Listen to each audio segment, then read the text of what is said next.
Chapter 4. Self-Mastery. Subconscious Promptings. Innate in each ego personality are thousands of subconscious urgings and instincts that tend to lead each of us around by the spiritual nose. We seldom, if ever, make decisions in an area of consciousness that is free from the guilt, fears and envies of our ego self. In consequence, we are never truly free to decide anything. Each decision wells up in us from the subconscious, reminding us below the level of awareness of some long-forgotten incident in which the ego suffered or had pleasure, and now, in this present instance, we must follow a path dictated by ego reaction, and so we remain slaves to the past. In the final analysis, such a sufferer is only able to overcome his fear by modifying the importance of his ego self, by displacing it from the frontal awareness of his consciousness, taking unto himself a deeper, more heightened sense of being through identification with the secret self, and so his life begins to be guided by a mental and spiritual essence rather than a protoplasmic pain-pleasure reaction. Most people are so entirely frustrated in the willpower area of their psyches that they seek desperately for deliverance from the all too apparent fact that they can never make themselves do what they want to do. If they are fat, for example, they know that they can grow slim by eating less, and they desire to be slim, but the psyche knots upon itself. The contemplated pleasure of being slim pulls against the present pleasure of eating, and the person eats and stays fat. As sorry as this may be in the matter of his personal appearance, it is nothing compared to the damage wreaked upon his already injured psyche. Now he knows that he cannot make himself do something that he ought to do, and he realizes all too well that he is not in control of his life. Something else is, and he senses this something to be undesirable, to be constructed of whim and mood and urge and sensualness, and he would be free of it, but cannot help himself, for he is attempting to make both subject and object out of the exact same thing, his ego self. Will equals intellect. Benedict Spinoza wrote, "The will and intellect are one and the same thing. In other words, we always do the thing that our understanding prompts us to do. Wishing does not make it so, and desire itself is only a key that unlocks the door of understanding. Knowledge moves the world. We cannot make ourselves or anybody else do anything that we are not capable of controlling through having a complete knowledge of all the factors involved. There is a law that follows all accomplishment, all attainment, all creation, all action, and that is the law of sacrifice. Nothing in this world is gained except by giving up something else, for nothing occupies and absorbs consciousness except that it displaces something else from that position, and whatever occupies consciousness receives the total energy and thought and imagination of the individual and absorbs him, as it were, and tends to come into his life as a complete and whole thing. You do not achieve your goal simply by wanting it. You achieve it primarily through thinking about it. Through thinking about it, you grow into understanding of it, and it is this understanding that delivers the goal in the end. The first kind of understanding that must be achieved is an understanding of the psyche, how it is divided, how it consists of the little I, the ego, and the big I, the secret self, how the relationship between these two determines the mental health and effectiveness of the individual. Self-mastery starts with the knowledge of mistaken identity, how you always have regarded yourself wrongly, and when you perceive, no matter how dimly, the giant person you really are, then you are able to regard with compassion the struggling little pygmy of your ego, to educate it, direct it, enlarge it, and so enlarge your life. Self-discipline. The surface self has neither the scope nor the power to effect control of itself. The individual must acknowledge a being or a principle greater than he in order to follow its guidance. Once such acknowledgement is made, then the whole life is caught up in the work that is involved. A power descends into the person from beyond him, and works are performed that before were completely beyond his scope. If we desire one thing consciously, and its opposite keeps appearing in our lives, it is because our conscious desires do not conform to our subconscious desires. What we subconsciously desire is always delivered to us finally.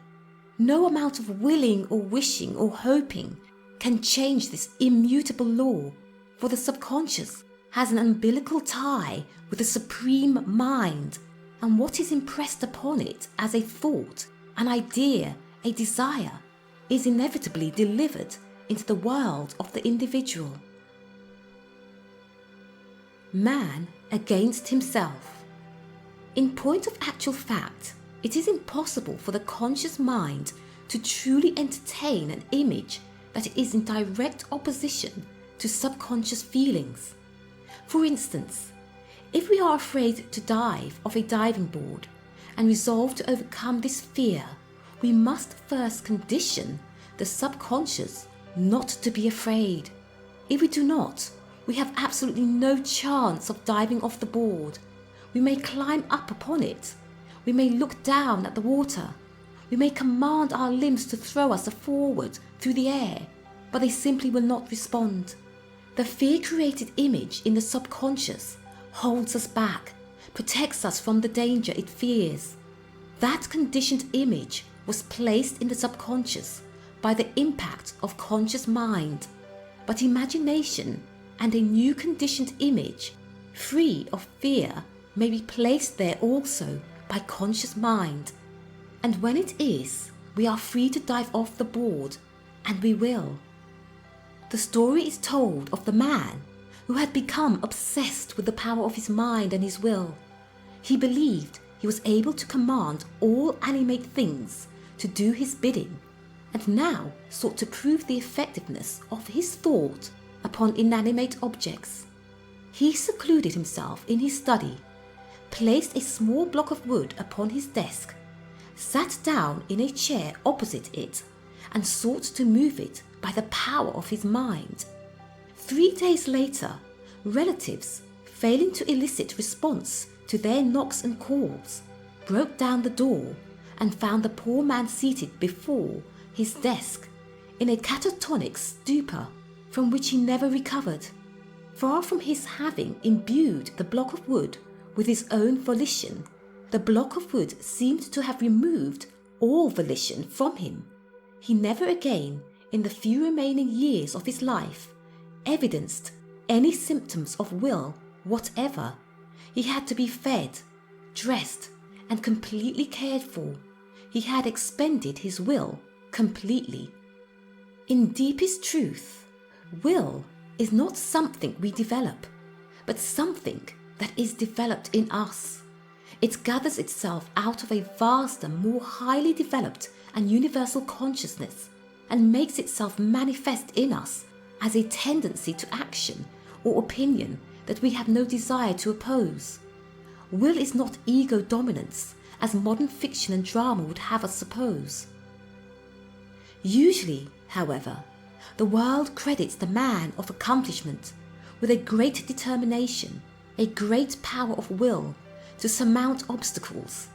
Modern civilization has a sense of drama, a sense of existence, primarily derived from the stories of Cinderella and other exponents of the fairy tale that paints everything black or white, with white winning an ultimate and inevitable victory.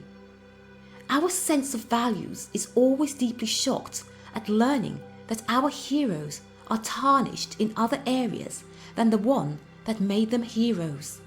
We applaud the ruthless heavyweight champion who bludgeons his opponents into insensibility. But when we find that he sometimes does the same thing to his wife, we cannot understand what motivates him. Yet, exactly the same thing motivates him in one activity as in the other. In both, the man is the same. The only thing that changes is society's view of him. This duality of applause and condemnation exists in many other facets of our civilization. In wartime, we make a hero of the killer. In peacetime, we put him in jail. We are so sure that we are masters of our fate that we have blinded ourselves to the fact that practically the whole world is in chains. Will, in the end, does not belong to a man, but a man belongs to his will. There is in him, deep in the recess of mind, spirit and consciousness, a motivation to be and to become, and for better or worse, it is his to live with all his life. This is his fate, and he must face it or die. And in the facing of it, he meets himself, and comes to know himself, or turn away from himself, is carried along to heights by the knowledge attained, or is crushed through the ignorance nurtured by his blindness. A man is born poor and impoverished, and grows up to become rich and powerful, and we say he became successful through the exercise of a superior willpower. Yet, in most cases, such a man did not take stock and then consciously make the decision to strive for wealth and power. His environment conditioned his subconscious to do it. The hurts and rebuffs of his childhood accumulated to a place in his subconsciousness, an inordinate desire for conditions of plenty and power, and so his entire adult life was spent in pursuit of such gratifications. He is no more free than the man who attains no success at all. He was led to it through an uncontrolled subconscious. He is a prisoner still, a dweller in chains. The unrevealed quest. In our society, it certainly is considered eminently more desirable to wind up wealthy and in a position of power than it is to wind up stone poor and in a position of dependency. But if life is a spiritual quest and not a material one, then it matters little where on the scale of material acquisition a man arrives, as long as he attains a wisdom about living and discovers his immortal soul. There is evident behind all living things an animate being resident in each, and it cannot matter much to this being which, of its manifestations, manages to accumulate more than others. Life is going somewhere, is involved in a paramount but unrevealed quest, and those who conform most nearly are those who unravel the secrets, contribute to progressive understanding and enlightenment. The will to know, to understand, to grow, to become is an integral part of each being. We cannot help ourselves in this. Each of us, however, must develop and expand along his own individual lines. No blueprint can be drawn for any man. We obey our own destiny best when we listen to our heart. Elevating consciousness. We can develop a kind of willpower, a willpower which resolves itself in freedom from reaction to circumstance, by recognizing that there is a greater power which will bring us to our fullest culmination as human souls when we allow it to use us completely, when we become instruments for its manifestation on earth. The first step in the development of willpower is to seek outside the limited surface nature for the answers to all problems. One simply cannot instill the courage of a lion into the consciousness of a mouse, and a change in consciousness is the thing to be sought whenever discord lies in the life. Attempting to coerce the ego through force of the will is like attempting to burst all the bubbles on the sea with a pin. Instinctive avatars. Much of the suffering in this world is caused by the concealed guilts buried deep in the subconscious of unhappy persons who have set about remaking themselves by exercising ego will against their defects. They bury these failures in the psyche, where untold damage is done by repressing energy, robbing them of their natural vitality. There is little help for the man who enslaves himself through a bondage to the ego, through acceptance of restriction and limitation and lack. We sometimes see men in whom life flourishes hugely, men who are cast in heroic mould, whether their statures be large or small, for they fit into no pattern, are restrained by no fears or apprehensions, but seem by some stroke of great good fortune to possess themselves completely, confidently, and compellingly. Their appetites and enthusiasms are large. They measure obstacles as opportunities to prove their strength, to improve their mastery. Such dynamic unfoldment is possible to each of us by freeing ourselves of over-concern with the ego, by trusting in the great good ends of life, and by placing our fates and our energies into everlasting hands. Expressing yourself. The man who moves in accord with his inner self moves in accord with a force that no willpower in the world can possibly alter. Each of us is the product of a basic force at work in the universe, and each of us, because of the simple fact of his existence, is an integral part of the progress of that force. The one supreme power and vital mind that inhabits all creatures has not assumed its manifold masks for purposes of uniformity, but for the purposes of variety and myriad expression.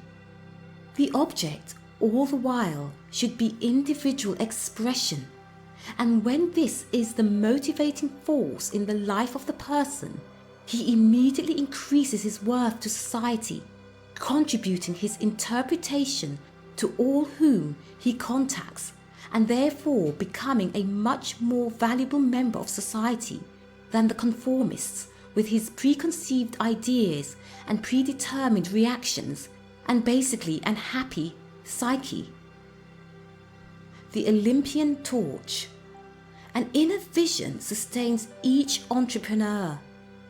Anyone who seeks to create something is first launched upon his enterprise through having envisaged it in his mind.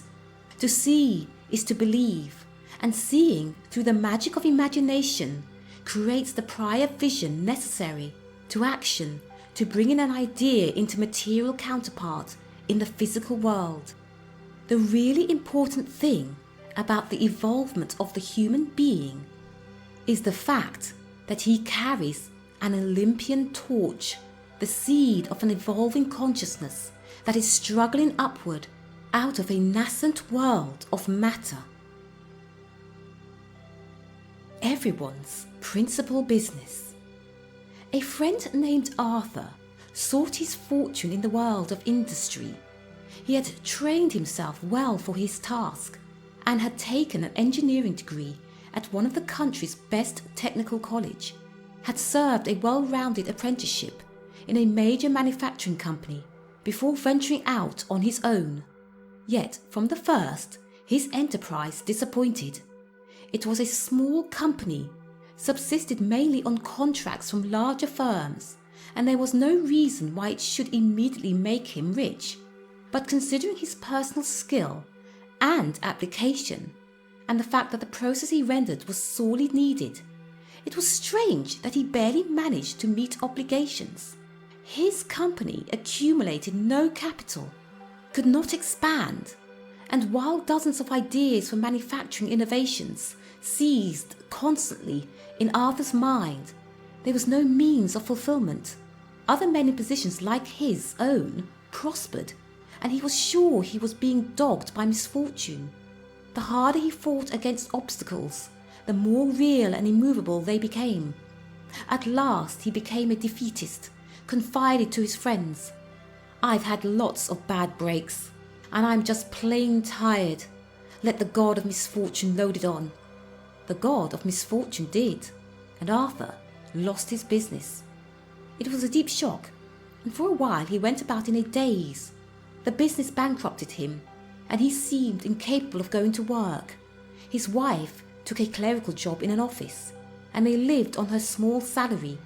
All motivation was gone from Arthur, and he tried psychotherapy. Seclusion in a monastery was prescribed.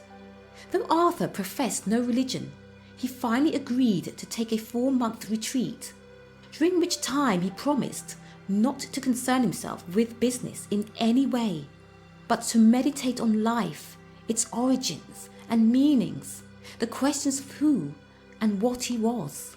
When he emerged from the retreat, he was a changed man. There was about him a broader note, a more encompassing perception, a forbearance and understanding of all things that formerly had been narrowly confined to the business he worked in. He started a new business. Almost immediately it prospered.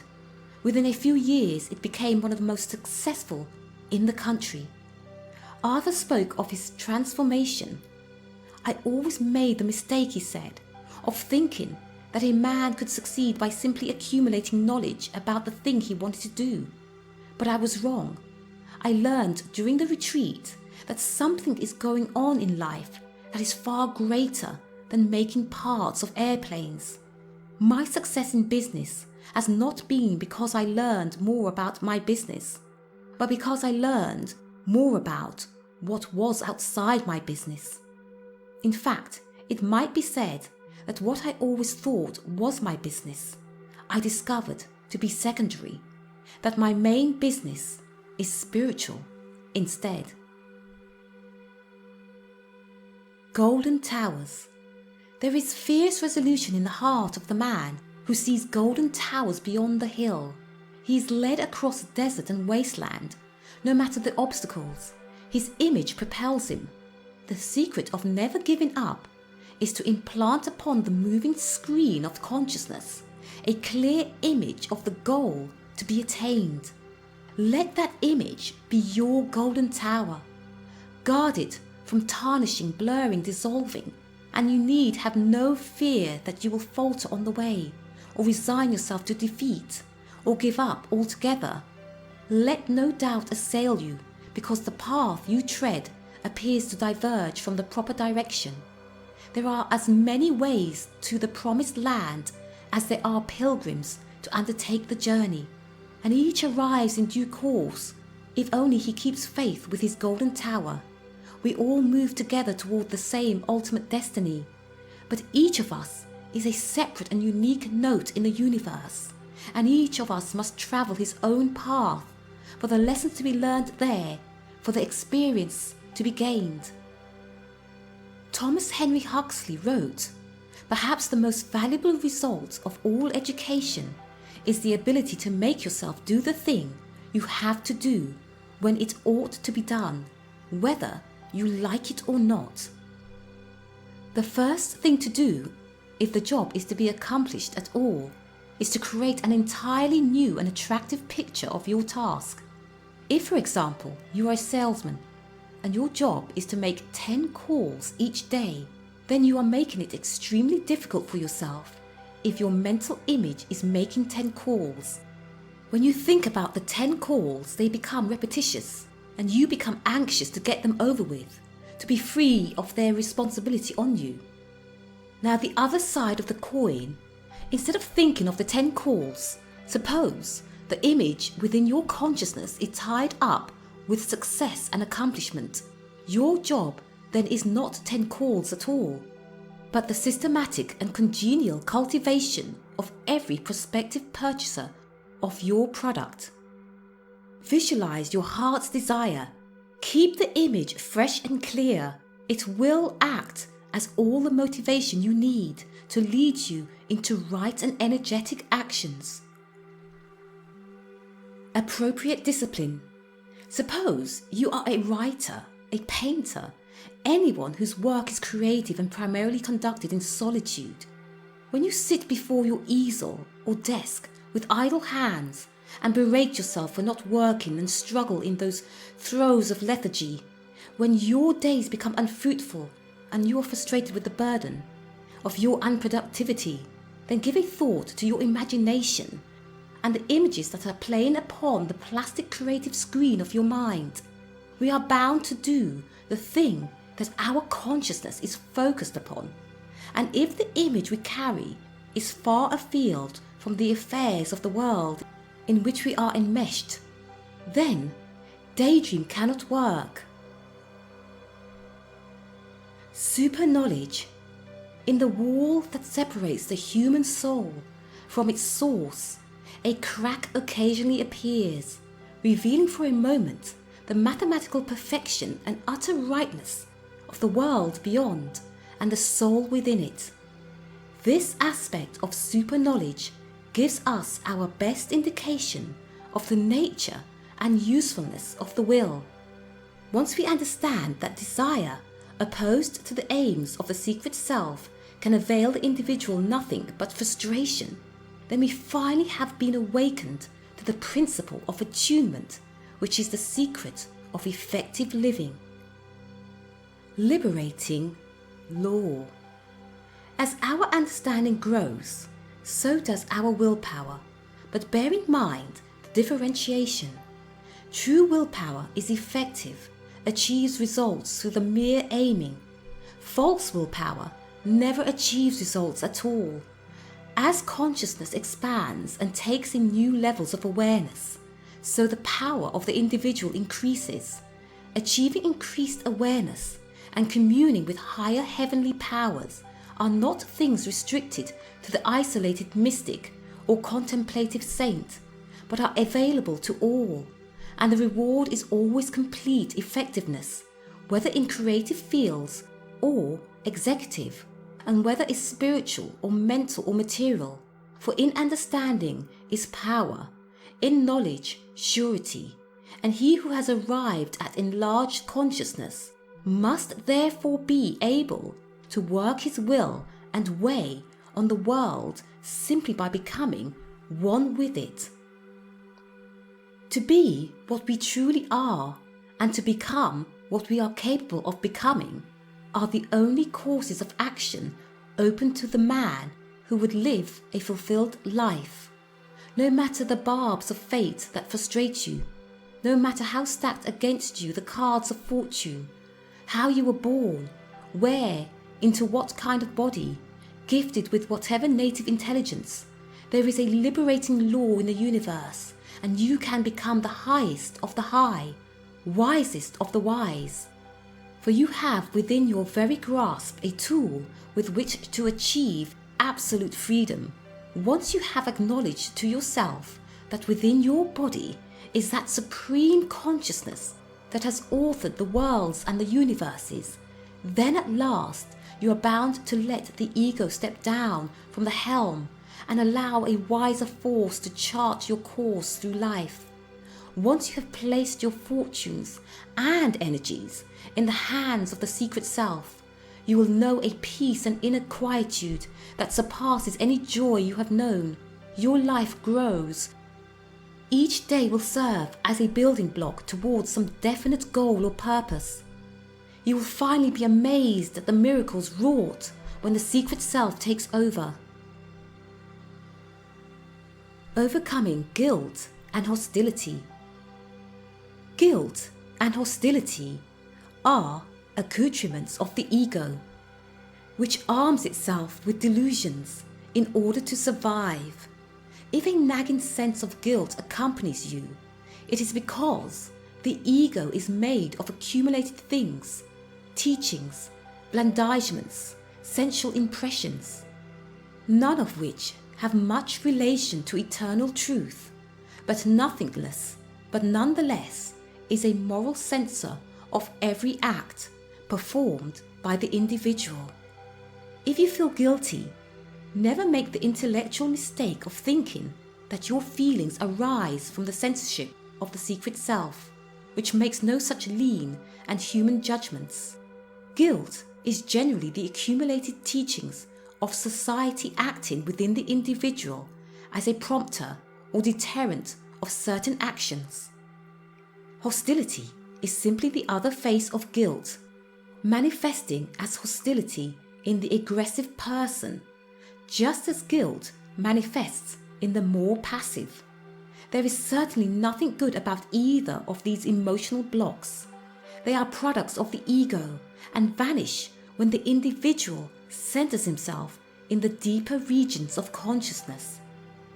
The way to peace of mind lies in abandoning the will as a tool of the ego, finally abandoning the ego also and centering the consciousness in the divine. Through the widening of consciousness that this psychological transference brings, there comes to the individual an understanding that before was impossible to him. In a way that transcends material explanation, he takes on a little of the identity of everything that crosses his awareness. In this manner, he understands others through actually participating in the consciousness of others. And this super knowledge, this deep intuition, brings to his action and work a high effectiveness and almost supernatural preordination. He moves in the center of events as if he were ordering events, because he moves in accord with their true nature and is guided in all by a principle that sees the end to be accomplished and the means of attaining it. And because he has abandoned ego and moves in response to this universal will, he acts with absolute surety, completeness, effectiveness, without hazard, anxiety or fear, and is dominated henceforth by inner peace and absolute joy.